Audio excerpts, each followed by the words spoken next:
cambaarayn iyo digniin ku socota cid kasta oo astaan xisbi qaran ama urur qaran sidata oo hubeysan taariikhdu tahay 29 Oktoobar 2024 komishanka doorashooyinka qaranku wuxuu halkan ka sii iyo digniin ku socota cid kasta oo astaan xisbi qaran ama urur qaran sidata oo hubeysan waxaanu saaka halkan kula kulannay jananka booliiska ciidamada oo aanu u gudbinay in dhacdadii dhacday 27 bishii tobnaad 2024 dad hubeysan oo sita astaan xisbi qaran in baaris dhameystiran lagu sameeyo dadkaasna sharciga lala tiigsado waxaanu si gaar ah ula hadlaynaa oo digniin aan ugu diraynaa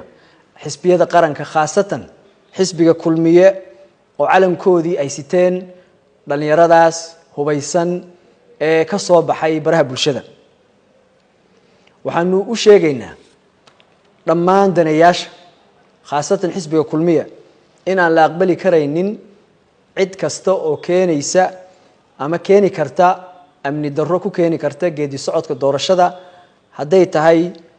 banaanbax isu soo bax aan sharci ahayn oo la qabto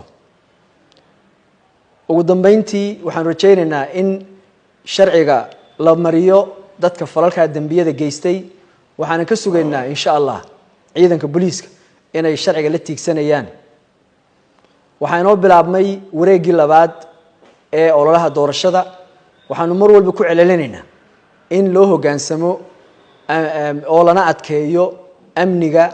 in loo hoggaansamo oo lana adkeeyo shuruucda komishanka doorashooyinka qaranka